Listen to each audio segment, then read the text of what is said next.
students.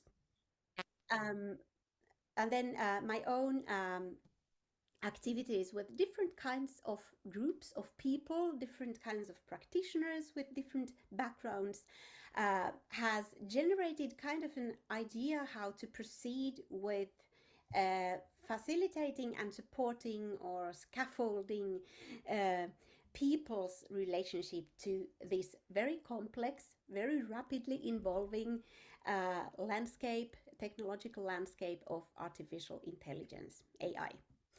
So today we will be talking about mostly AI, generative AI, and how to uh, um, experiment with AI. I think just a couple of words before going to the assignment. Why we want to conduct this kind of an exercise? It's mostly because when it comes to such a rapidly evolving technology, um, the individual's relationship to different manifestations of this technology is very important. Previously, the different kinds of software or tools were pretty much the same for each and everyone. But nowadays we have personalized media landscapes, and we are basically all collecting different kinds of toolboxes around us, and also constructing different kinds of media landscapes and technological landscapes around us. And then crucial is not only to master one tool or one software or a stable technological environment from beginning to the end, but to be able to encounter different tools and to manage them, to get into contact with them, and to do something with them. And that's why we talk about co-intelligence or hybrid intelligence or human-machine interaction. So we have our different purposes, we have our different contexts, something we want to achieve, and then we can do it in very many ways. We can also restrain from using any technologies in order to perform something. But the question there is always which tools to use, how to use them, and before we can answer this question, we need to expose us with all the affordances that are available within the certain tool. And that's why it's so important to experiment. By experimenting and trying out different tools and technologies, we integrate the knowledge we gain, which is very practical or even tacit, into different kinds of literacies. Um, whether they are professional ones, for example, today we probably have both journalists and teachers and media educators around us, maybe even other professions. But then there is also the academic professionalism and the literacies and competencies related to that. And in addition to these more specialized literacies, when it comes to AI, there is also a certain kind of general AI awareness that has to do with general citizenship, us all. And we practitioners, we are also educating citizens. So we also need to have kind of an overview over all kinds of AI tools. The way how I myself have started conceptualizing our personal relationship to different tools consists of this kind of a threefold construction of different rooms or stages, which I have called the personal stage, the backstage, and the front stage. The personal stage is the private room where we can, in our private sphere, try personal uses and also very informal uses of different tools. It's often self-determined learning where you can choose and test and use or even misuse some tools according to your own preferences. And the uses of tools don't necessarily have any immediate effects. By trying out, you also accumulate some knowledge that can be used at the backstage and front stage. The backstage is the organizational environment, such as the workplace, or if you're a journalist, it's the newsroom, or a teacher, or a student. It can be the school or the university.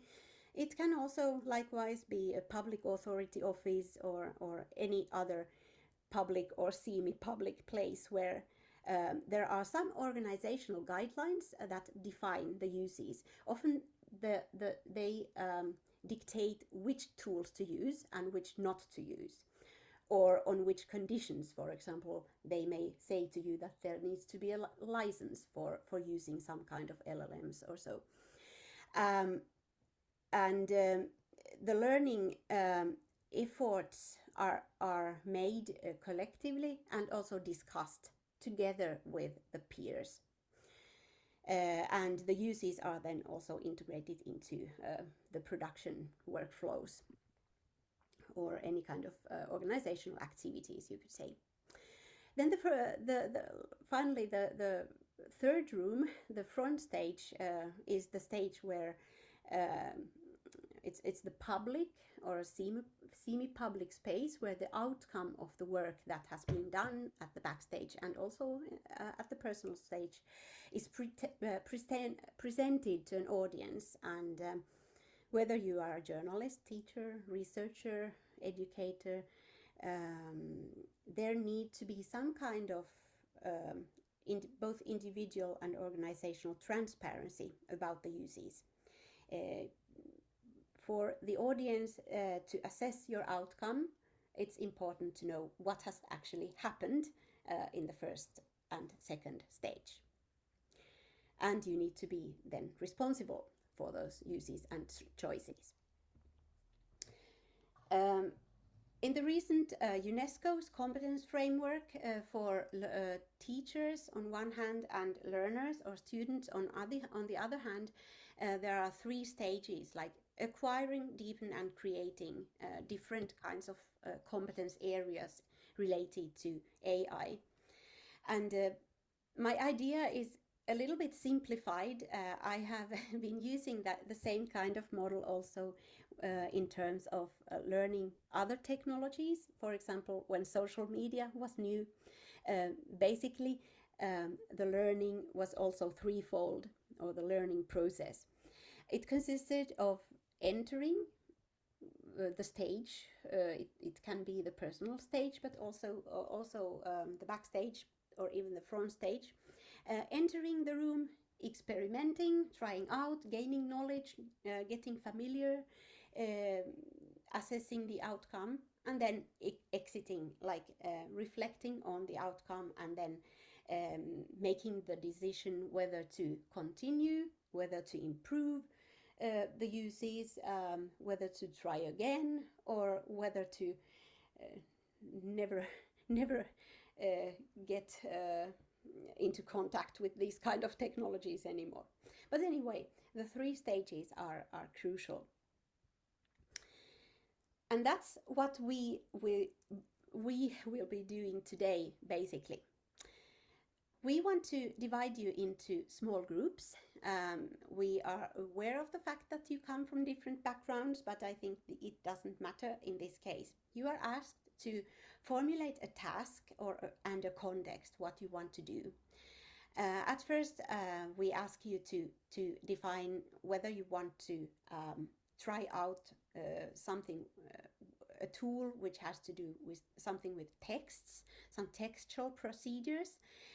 This is something quite basic, and I think if you are already using AI in your work, you might want to try the other categories which might be less familiar to you, because I think many of us are already using AI tools for improving the language, or translating, or getting some ideas, or capturing the right concepts or expressions and so on. So if you are already familiar with that and you are using the chatbots quite a lot, then you might be interested in trying out some tools that have to do with sound or visuals or audiovisual.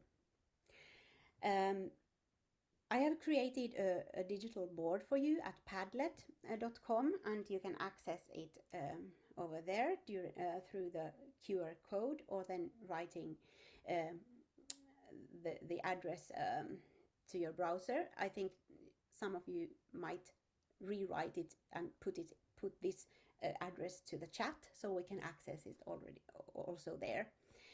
This is what it looks like at our board, and in this board I have left some suggestions for tools in these 4 different categories: text, audio, visual, audiovisual. So you are asked in your group to choose one quite simple task what to try out, and then we want you to report the outcome of your very short experiment here. To the right hand side there it says test outcomes.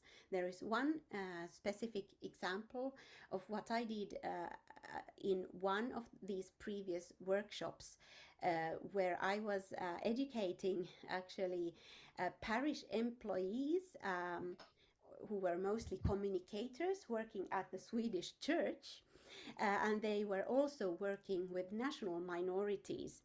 So what we did was basically we wanted to try out how AI can make a psalm, a specific song for us based on a specific text. So in our experiment, we first asked ChatGPT to create lyrics for a song based on the National Minorities Act, which is the basic document or the framework for everyone who is working with national minorities in Sweden. It created quite a nice song with refrain and so on. It was quite long as well. Then we put it into a music creation tool, and there you could decide whether with which kind of instrumentals, which kind of mood or atmosphere, which genre, and which kind of vocals the musical piece could have. And then we also tried to make an instruct or a video where the avatar could present this song. So also you can also perform these different tasks by combining different tools, and I think combining the textual tools like ChatGPT or Copilot with the more advanced audiovisual, audio, or visual tools is quite reasonable, because you can always first ask the LLM to create a script, for example, and then the overall idea is that this should be very quick, because AI tools should make our processes more effective and quicker. So now we are just gaining some basic knowledge about tools that are out there, and somebody, was it Nisrin, who is supposed to take over here and divide us into small groups where we can choose what to do and then report on the digital board. Let's get back here 10 to 4, like 20 minutes exercise. Marit, should we create 3 or 4 rooms? Sorry? Do you need 3 or 4 rooms? I think 4 rooms is okay, because then you can have some.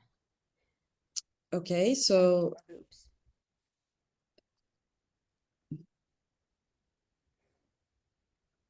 I usually do it in 2 ways, either that you have the topics and you choose the room, or then you just go into one room and there in the group you choose the topic. So now you can just choose the topic together at first, and don't put too much effort on that.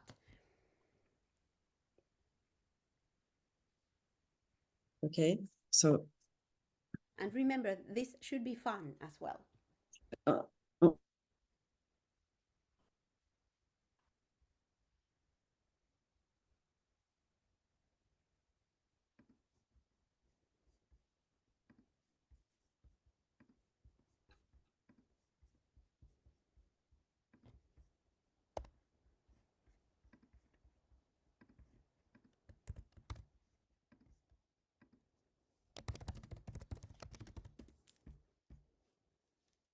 I put the link to the chat box.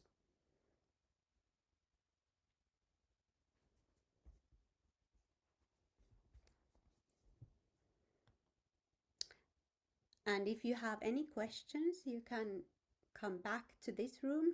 I'll be here. And also other members of our group, I guess.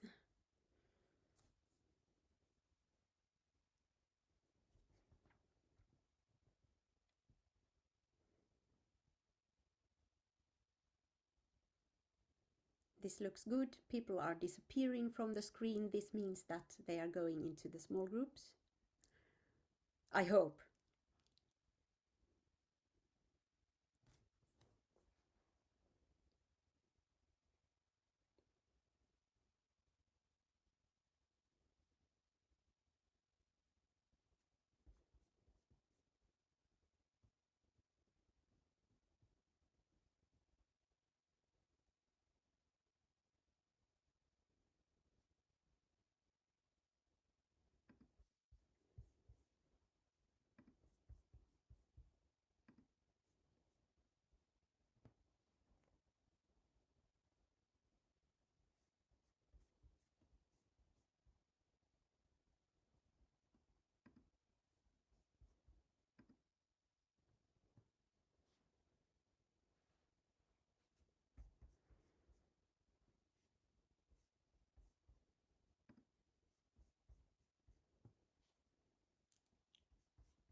Have you all an idea to which room to get?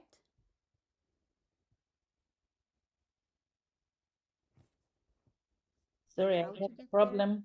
I cannot find the plus where how to go in the room. I'm trying to do that. Actually, at least for me, it's three points on the right side down. Yeah, it says more. More, yes, it says more, and then when you choose it, there's the join breakout room option. Okay, that's good information. So in the main menu to the right hand side, you have three dots saying more, and then you can choose the group room over there. Exactly. That's good. Maybe people were just waiting for that information. Good.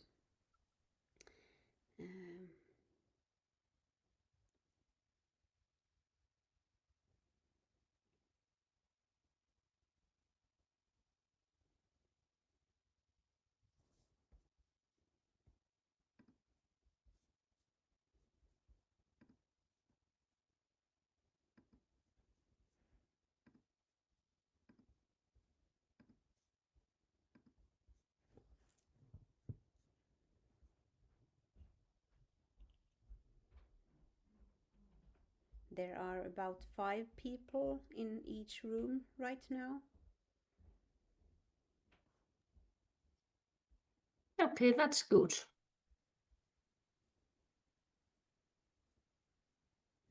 Yeah.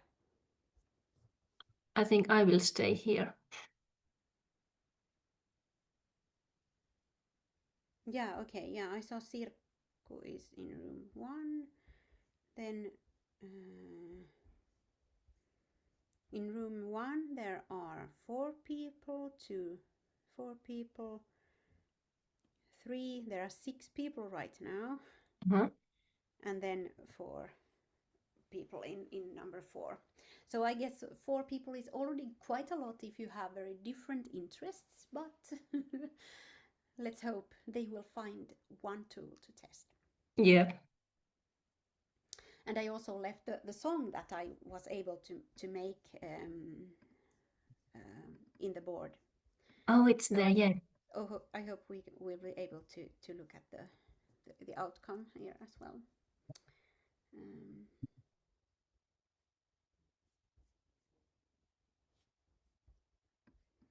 So those who are now in this room are not supposed to go into small rooms.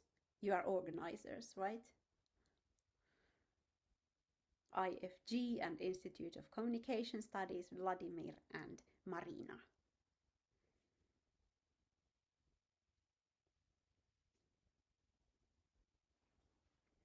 Good. If that's the case, then everyone has left the main room and found her or his group. Good. Yes. I think this kind of experimenting is sometimes very intimidating for people because I was recently in contact with one group of communication professionals who were very keen on a workshop where we would try out different tools, but then when the workshop approached, then they suddenly cancelled it and they said that no, we are not ready yet. At first we need to discuss this issue at our workplace before we can do anything. Okay. And I think like people are very much still, and also in many group discussions I often hear that it's still something very foreign, a little bit intimidating, or they say AI is a mörk. This is what I heard last week in a group. Okay. Like it's some kind of a monster, or they don't really know how to relate to it, because, and there are some reasons for that, of course, but like that's why it's very useful just to get going, just to start experimenting and try out what they actually are, these tools. You never have any time at the workplace.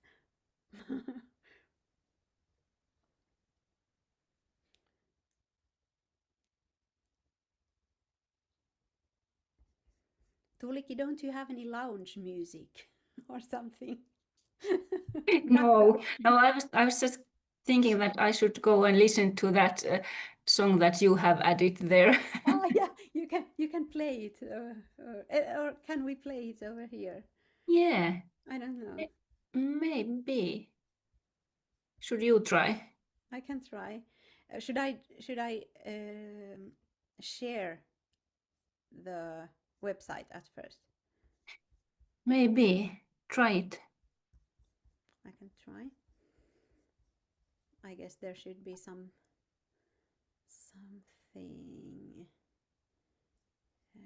Dela datorljud. I will take that one as well. Then if I go to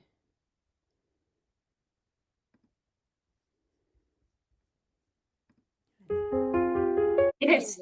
yeah. Yes.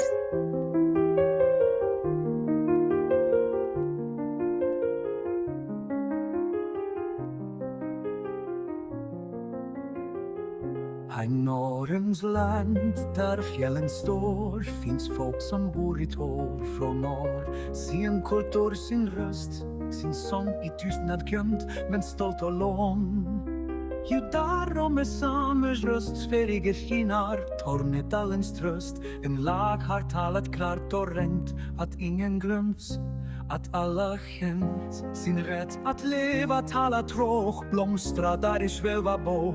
Vi bär ett namn sarar, stad och land att sträcka ut en öppen hand. Var kommun, var region, ska ge fylja information om rätt till spok, om skyddad rätt, om ard och hopp som i förträtt. Låt varje röst få höras fri och forma Nandernäs melodi. I samråd möten samförstå. Ska makta i bygdas utan grund, det folk vi delar jorden med har rätt till ord i varje led. Så blommar fred, i flockvis högen är isnandets besomrir mäkt. Det folk vi delar jorden med har rätt till ord i varje led.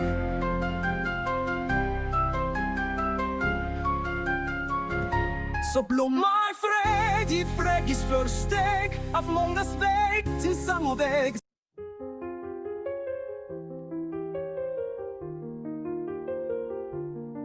Now it's looping. Yeah. Oh, it was nice. Wasn't it? It's just that it doesn't quite master the Swedish language, so you should have translated it at first and tried in English. I guess it would have been quite nice then. Okay.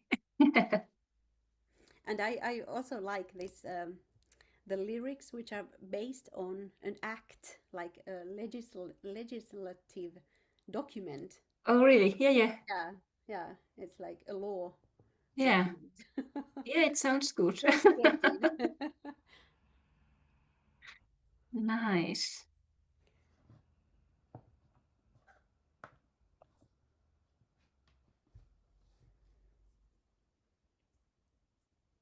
Yes, you could send this to next year's Eurovision Song Contest.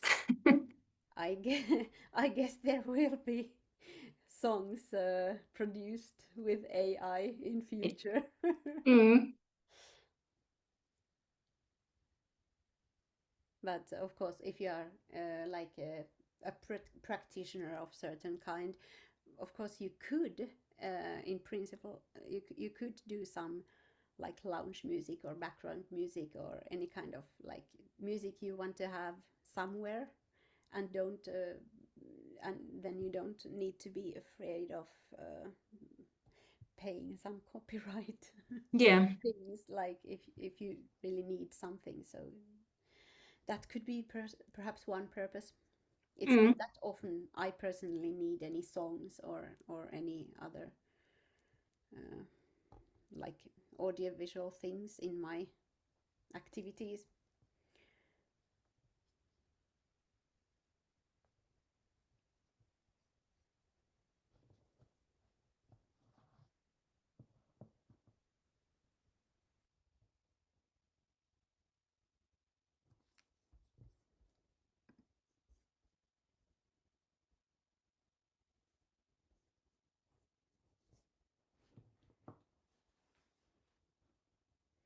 I saw that you also have a workshop about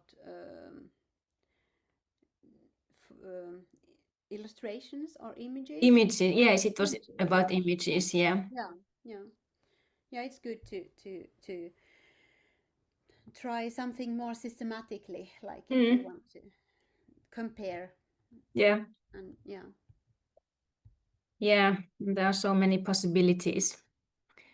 exactly. And you never know what actually works, Yeah. or you have like tried out something. And even then, I have so many times I have found some tools that work perfectly, like just for that purpose I want to have. But then after half a year, they changed something, and it's not free of charge anymore, or something like that. Yeah. Yeah, that's That's true. also the problem. And also with these tools, one of the problems will be with, especially within this short period of time we will have, that you need to register at first before you can use. Yeah. But I hope people will solve that. Yeah.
Hello.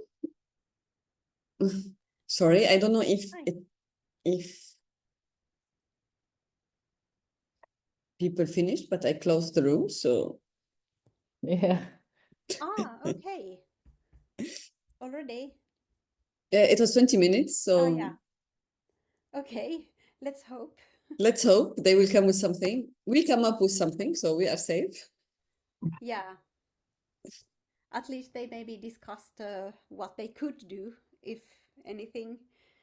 20 minutes is very, very little, but on the other hand, once you get going, you can do these things very, very quickly.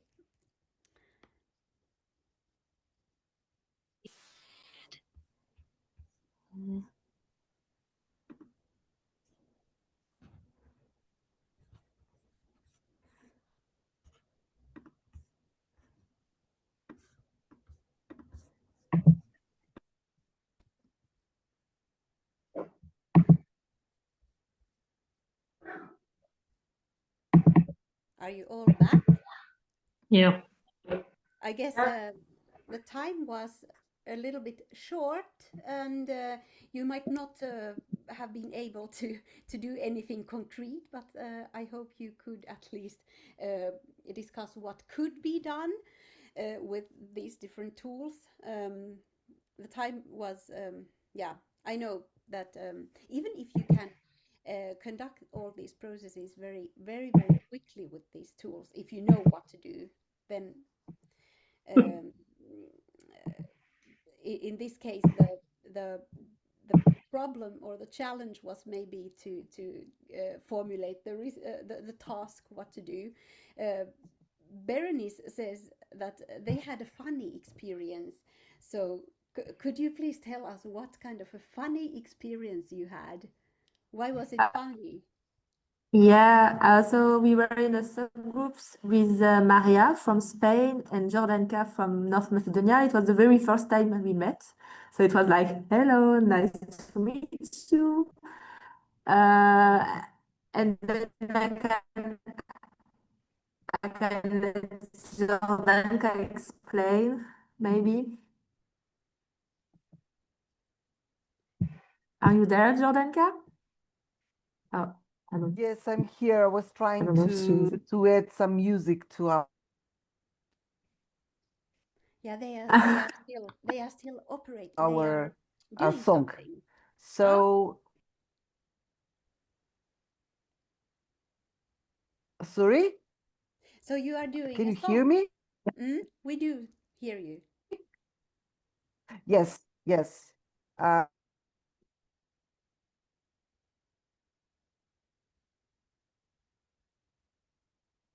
I understood that your group is doing a song. Yeah, so we wrote some word about us in the chat. yeah, So well, this our is the first job. that my connection is unstable, so I'm not. Yeah, we can hear you now. So if you want, I can explain. So we just share some information about us in the chat. We copy paste them in Copilot and ask Copilot internet to create connection a is not really song. good.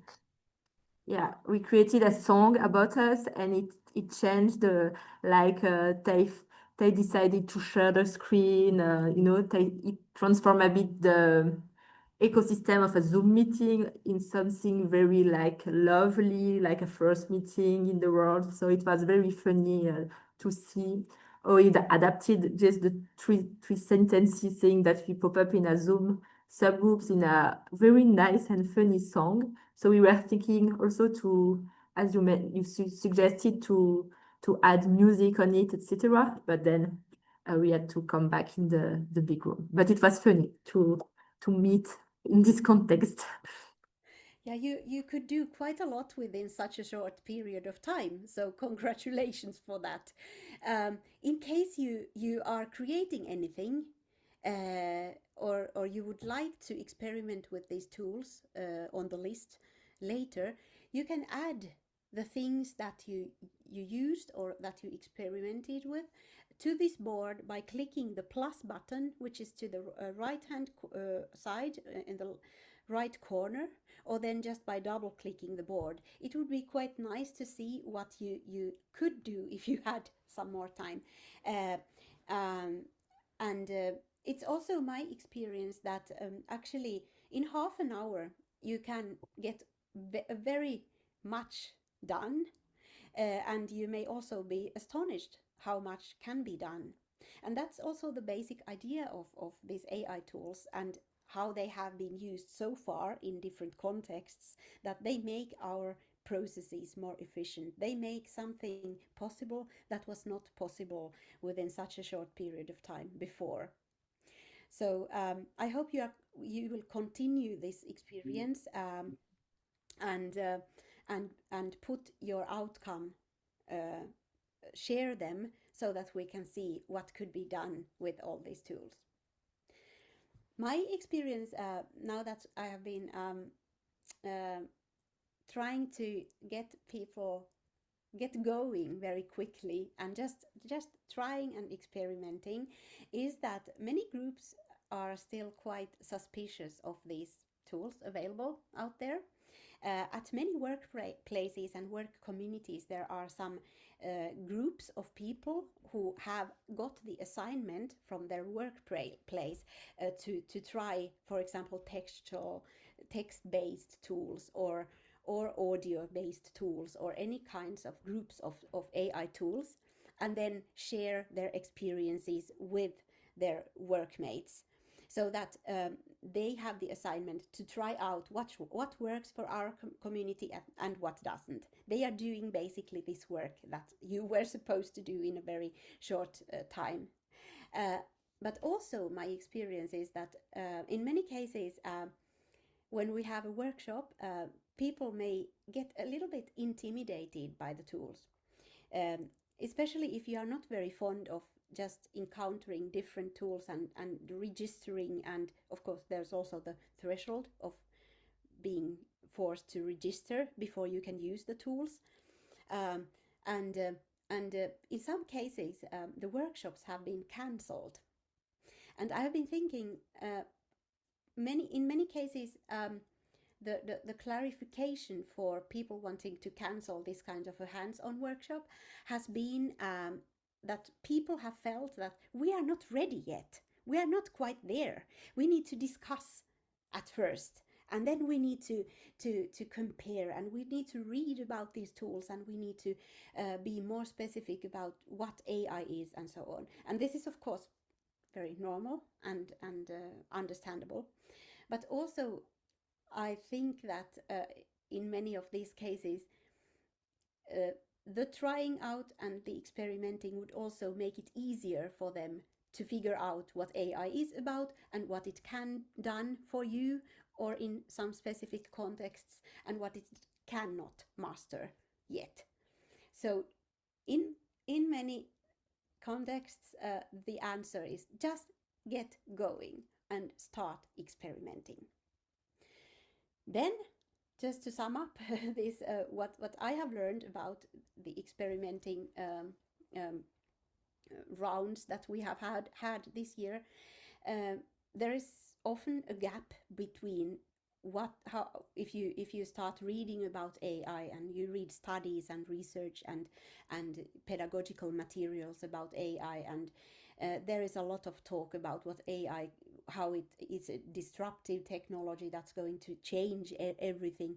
Then you get into an environment, or you start trying out with a tool, and you see how little it actually can perform, or you see the shortcomings. For example, in my song that I made, the male voice didn't master the Swedish language, so it would be necessary to make the song in English if you want to do it more professionally. So there are many limitations, and there is a lot that AI cannot do yet. So there is a certain gap between the discourse, how we talk about AI and how computers are going to take over and so on, and then about this very hands-on practical experience where the tools are still quite limited. So, and that might also be something that make people assess that these AI tools are not useful for them, or they are not something that they want to get familiar with. But as said, they are changing very quickly, and the situation may look like very differently within half a year from now, which for its part is also a reason why you should keep experimenting, because what you learn now is not the same that you can gain from these tools half a year or year from here, because there will be updates, revisions, the tools will look like very differently, for example, next year. So I want to thank you for my part, and I'm sorry about the very limited time frame, but I hope that the experimenting will go on and that you will be able to do these kinds of small workshops also in small scale in your own communities. Thank you. Thank you very much, Marit, and thank you for the short exercise. This was really still, this was like getting in touch of those tools, and you have had a lot of work for collecting all of those into our use. We continue discussion, and I wish all panelists are in present here. So Jon Slös, New Skill President, USA, Mihailo Laftov, Media and Information Literacy Specialist, Macedonia, Katerina Topalova, journalist, public broadcaster, Macedonia, and Marit Jaakkola as well. So I would like to pose the first question to all of you panelists. What would you say about the main gaps or problems in your field regarding AI or generative AI today? Jon, for example, do you want to start?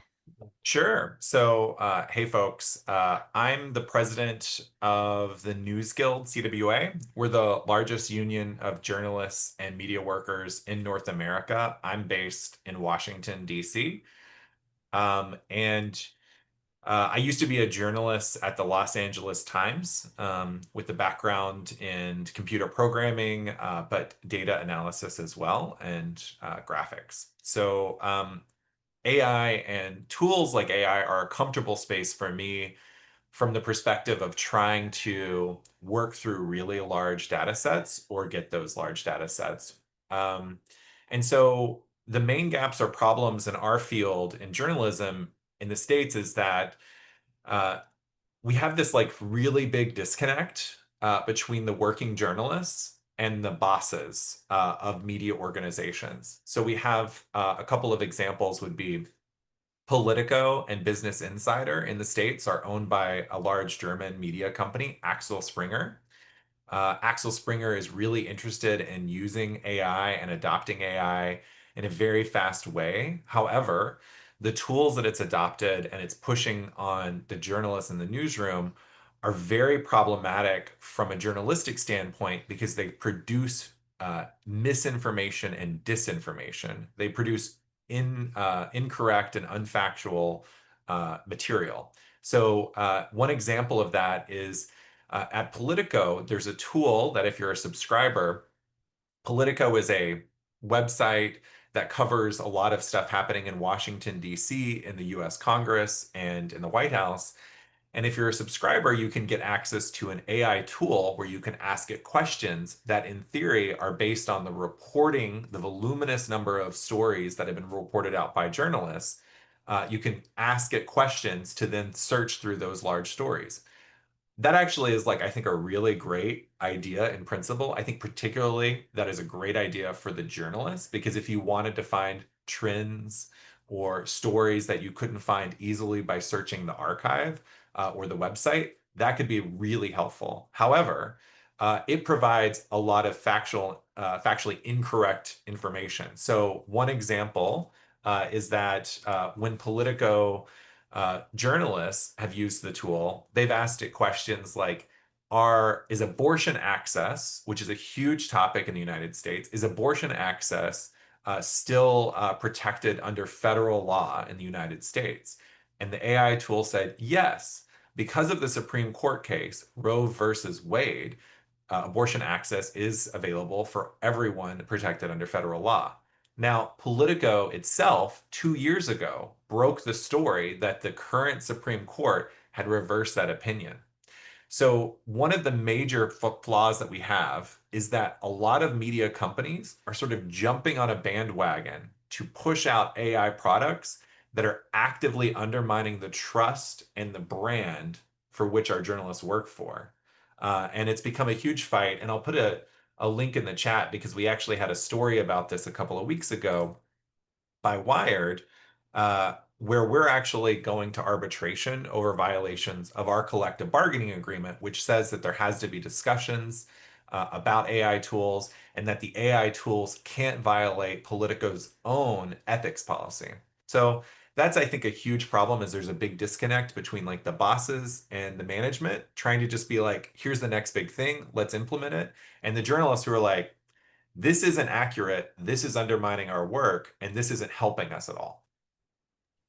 Thank you very much. And then the same question for Katerina. Yeah, thank you very much. I want to, just in a few sentences to explain what we did in the exercise with our 3-person group, what to do to be interesting, to have fun. Let's write a love letter in a Shakespeare style. We wrote that with ChatGPT, and then we tried to visualize it with the music. And of course, we step out when they ask us for money. But we saw that in less than 10 minutes, we can make something that is interesting, or we can be the person that we are not exactly. So my answer for this is that a key problem we face right now is the blurred line between fact and fiction. With artificial intelligence, it's incredibly easy to create content that looks or sounds real, from deep fakes and fabricated audio to artificial intelligence written text that mimic legitimate journalism. This creates a huge challenge, not just for journalists trying to verify sources, but also for audience who are already overwhelmed with information. It feeds into a broader trust crisis. And when people can't tell what's real anymore, they start to distrust everything, including professional journalism. This is why media literacy, transparency in how we use artificial intelligence, and responsible editorial standards are more important than ever. I'm a news journalist, so I'm always zipping the answers. Thank you very much. Thank you. And then Mihailo. Yeah, thank you. Similarly, like Katerina, I will continue where we actually stopped with the exercise. When we finished, Marit asked us, what have you done, or what did you produce? And then after a while, she corrected herself. She said, what AI can do for you or what cannot do for you. So actually, we haven't done a lot. We spent 20 minutes. We gave AI some instructions. First, ChatGPT produced some kind of script. And then we used this script in another AI software and another AI program to produce a video, which is fine. And the video was pretty okay. And it will get better and better, because how we progress in this area with the AI is amazing, but at the same time is very worrying and very frightening, at least for me. How where were we 5 years ago and where are we now? So in few years, we will get a phenomenal product, a product that no one would be able to differentiate if it was done through a whole process of engagement, directors, actors, script writers, I don't know, people who are drawing these animations and so on, or it was done by AI. So in this respect, AI is progressing great. What is the problem is actually that in these neoliberal times, we are forgetting about the process because we are constantly focused on the product, constantly. That means that we forget the process, the journey. We are focused on the destination, and destination is not the primary. Through the whole process, this is how we become smarter. This is how we become better humans. The process is important. And now with the AI, we skip the whole process. We go directly to the end product. This is very important. And I want to underline that in this process, AI steals the joy from us, the joy of creating something, building something, because the whole happiness is in the process of building. This is where the passion comes. This is where we learn. This is actually the meaning of our life, the process of creation, not getting products. I am myself, I participated, for example, in a production of several publications, books, guides. I'm not happy because now I can see the book printed or the guideline printed. I'm happy because of the whole process that I went through. So yeah, in the last 15 years, I talked a lot about disinformation, misinformation, but now especially with this question, I want to skip and I want to focus on something else, on this particular specific. Thank you. Thank you very much. And Marit, what is the key problem you can see today?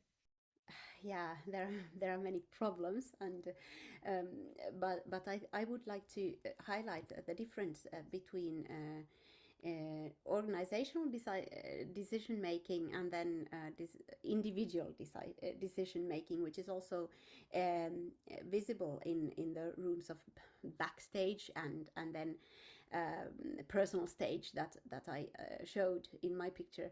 There has also always been a difference between staff writers and freelancers in news organizations, but here we also need to take into account the difference between staff academics employed by the university and maybe junior or project-based academics who have different accesses of different tools, perhaps, and may not be following the same processes of collective learning.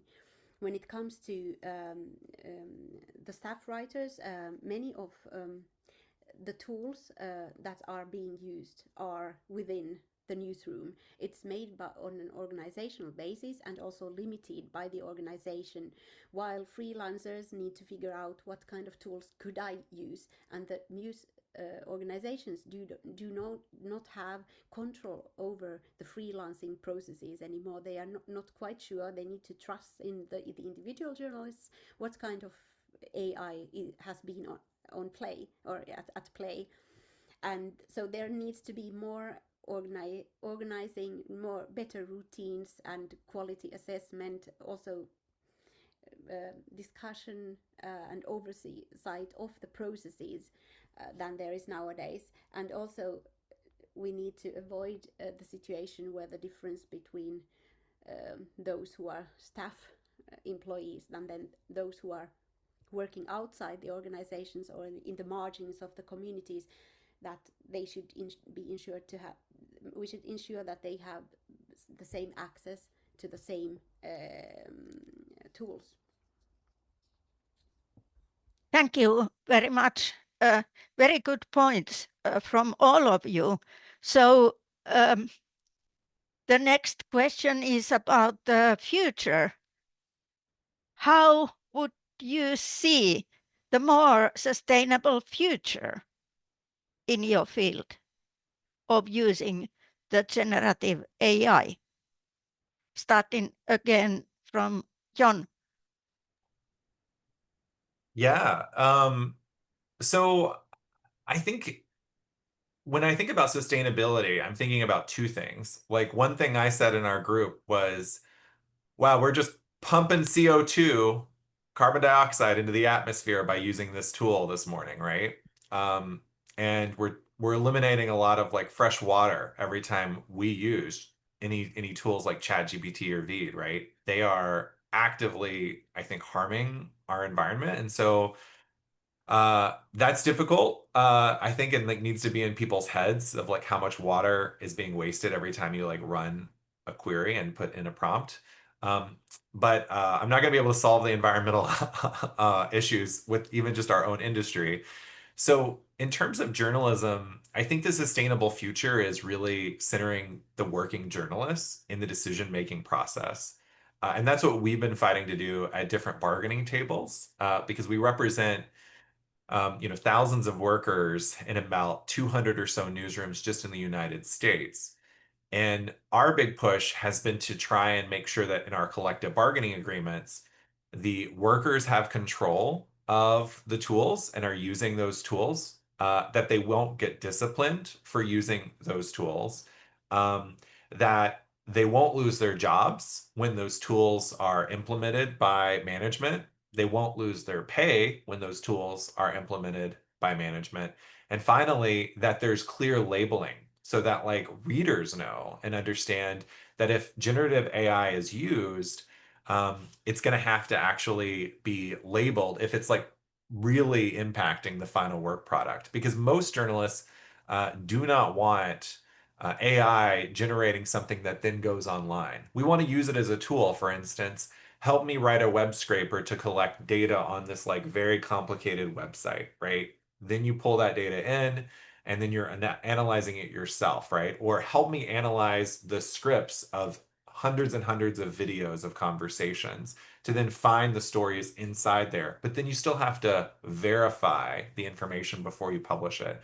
So I think the sustainable answer is really going to be people thinking about their own personal consumption and how this is impacting the environment. But then two, from the industry standpoint, um, how are we making sure that we're centering the workers and working journalists in controlling the tools and how they're used? A lot of bosses at media organizations don't want journalists to have a say. They just want to push it out. Thanks. Actually, that social aspect of sustainability was what I meant. I think we all agree about the physical environmental loss, but thinking about the social aspect, as you talked about the industrial aspect. And then Katerina. Yeah, thank you. I see a future where artificial intelligence will become a routine part of the journalistic process, whether we like it or not. From automating transcripts, summarizing reports, or assisting with investigative data analysis, these tools can empower journalists and make our work more impactful. But at the same time, we must never allow artificial intelligence to replace core journalistic values like verification, fairness, and public accountability. From a media literacy perspective, we will need to educate both journalists and audience to better understand how artificial intelligence works, where its limitations are, and how to question content more actively. Just like we once had to learn how to read the internet critically, for example, we now need to learn how to read artificial intelligence generated information. I hope future strategies will include training not only in technical skills, but also in ethics, critical thinking, and resilience to manipulation. Thanks. Very important. And Mihailo. Yes, thank you.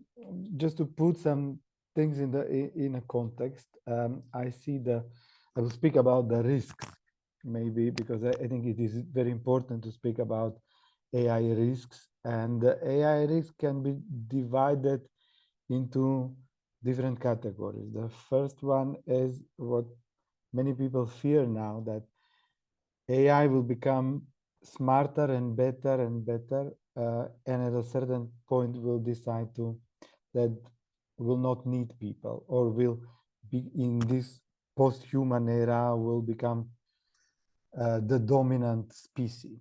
So for many centuries, humans were the dominant species, but no one knows how this new post-human era would look like. And if we can speak about this, so I don't want to go into too many details. I want to speak about the second category of risks, and that is the people misuse. And with the merge of AI, we see different types of misuse and different risks. The first one is cyber attacks or phishing.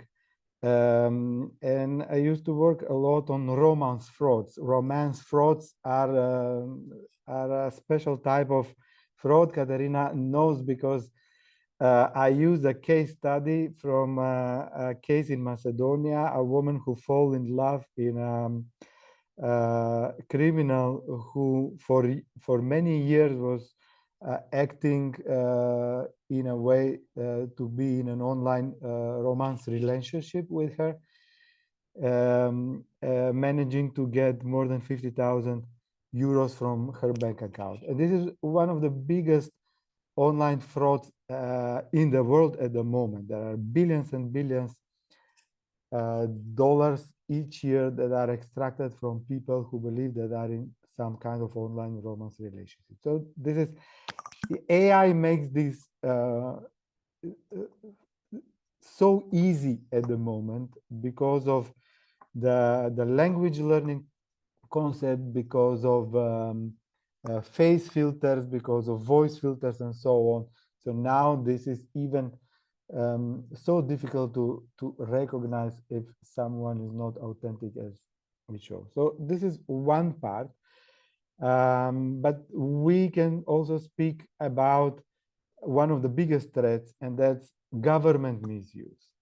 Election, Cambridge Analytica, we all remember what happened in 2010. A personal data belonging to millions of Facebook users was collected by Cambridge Analytica for political advertising, and then this was used later for 2016 elections, for Brexit, even though this was never confirmed, in order to be able to use it for individual advertising, for individual approach. Surveillance, censorship, divisions, creating echo chambers. We are now separating each other in different tribes. We are digital tribe. We belong to different digital tribes. My world and your world will never be the same. Why? Because we do not share the same world. What you see in your media is not what I see. And there are no two people in this world who share the same media world. Then we speak about discrimination. Algorithm systems can perpetuate bias built into their training data and exacerbate long-standing discrimination. We speak about privacy issues. We speak about new viruses possibility. And at the moment, especially because we speak about media and about journalism, I think Jon mentioned, Katerina mentioned, is joblessness, losing jobs. And this is happening in many spheres, and this will happen in journalism. Why? Because if I was able to write a report for in 2 or 3 days, it took me to write a report. Now I need not more than 15 minutes. I just, same as in our exercise with Marit, I give instructions, I get something, I check, I send it back, I get something better, and so on, and I need 15 minutes. This means that if the company that employs me will not need 10 people to write reports, but only 1 or 2, and this will happen in journalism as well. So there will be downsizing, big downsizing in many sectors. So if we can compare with the Industrial Revolution, people losing jobs because of the machines, it would be similar, not the same, because people were losing their manual jobs from the machine. Now we will lose the jobs that are related with intellectual work, with creative work, and so on. So I will stop now. So thank you. You reported a big set of risks. Thank you. So Marit, I give you a turn to continue, but can you turn somehow to think about because we are soon the time limits coming ahead of us. Can you think about what in this TADAM project we still have the possibility to develop AI literacy pedagogies in a hackathon in Athens, in that Media Edukathon. So can you think about some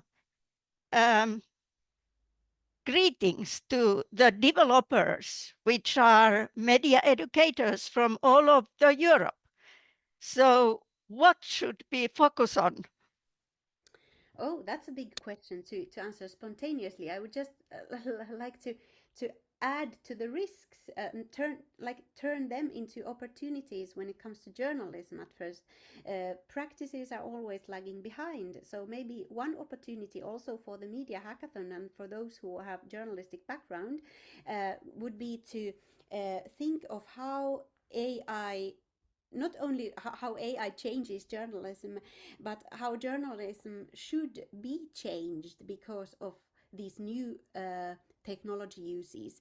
How should we, or could we, develop some practices, not only adopt tools and make journalism as if nothing had happened, but also to show the audiences how AI was used, and develop some kind of meetup practices.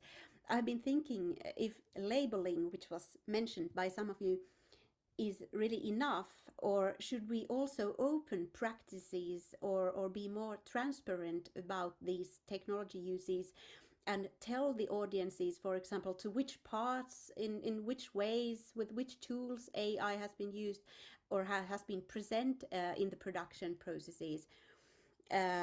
Which materials have our AI tools, which may be developed by our own in-house processes, have been trained.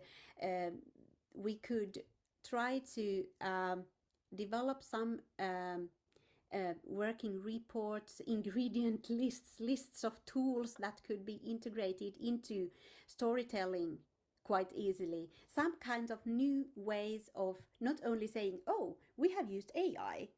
It's not very relevant soon. The relevant question is which AI was used and in which ways, and how it possibly affected the outcome. What was the process?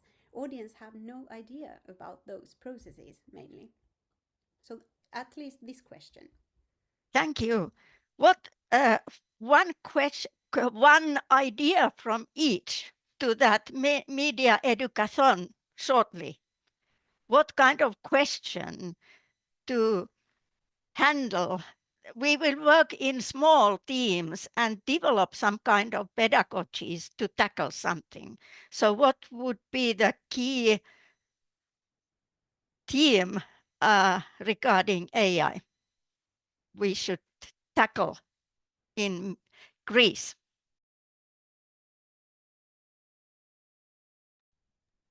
You can take the speech turn when you think, when you want. Okay, I can start now. I think it is important. I'm a big McLuhanist myself. I think that what McLuhan had wrote exactly 60 years ago, it is relevant more than ever, meaning that we need to focus on the media, on the architecture of the media, not so much on the content. Content at the moment is irrelevant. We need to understand how new media function, how the AI functions, how the algorithms work. Not only what is an algorithm, how this, but how a specific algorithm works. And we come to the point of transparency. Those who are forcing us to be transparent 24/7 in all our media, so they know everything about us, not only about our private data, about our age, our face. We can show up everywhere and they will know that I'm Mikhailo because of all this face recognition software I have used so far. But also they know our feelings, our behaviors, what we like, what we dislike, or how we feel in certain moments. So those who are forcing us to be transparent, they're those who are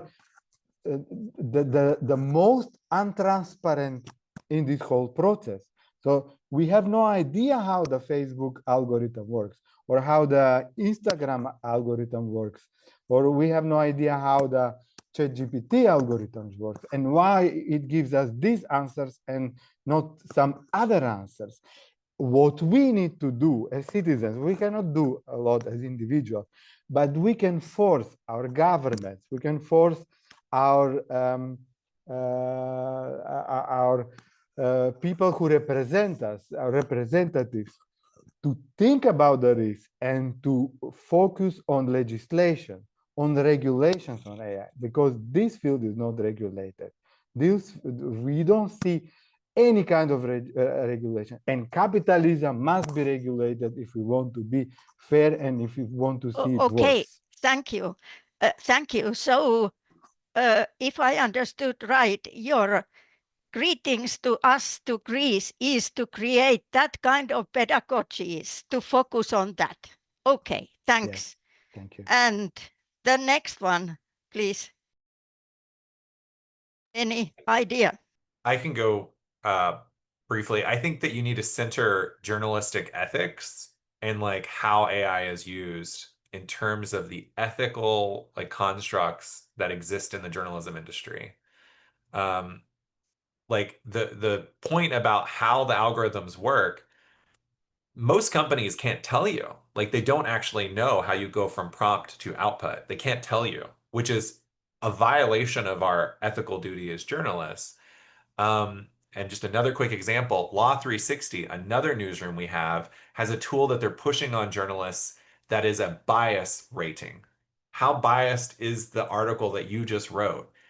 And the management can't explain how it actually works, which is a huge problem because the algorithm itself is biased by its own training data. So I think centering journalism ethics as a key component is really important. IFJ has a charter of ethics for journalists that could be useful.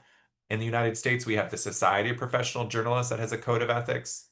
Use those in framing. Thanks. Good points. And finally, Katerina. Yeah. I was thinking about something that is maybe crucial. I mean, everything is very important that you said, but it's very important to think about how to use, not to be afraid of artificial intelligence, how to use artificial intelligence, and at the same time, not to lose trust, not to lose ourselves as journalists, and not to lose our audience. How to show to people that with artificial intelligence, everyone cannot be a journalist. Everyone cannot be a smart. That's just a tool that can help us for something to make something more creative, to give us an idea, but not to make us smart people or something that someone that we are not. Thank you very much. So only 2 minutes left, so I can map this panel shortly that you have highlighted in most of your answers these things: ethics, trust, risks from several points, and the process to make the AI process visible. So at least those we should focus on to develop pedagogies, both to journalism education and citizen education as well. So I want to thank you very much. I think we have been the largest audience of all webinars today, coming from multiple locations, even from America. So thank you very much. And I think we have discussed very deeply from multiple perspectives. So thank you very much. Thank you. Thank you. And have a good rest of the day. In Finland, we have summer, sun is shining, and we have early evening. Thank you. Thank you. Bye. Bye. Keep experimenting. Thank you.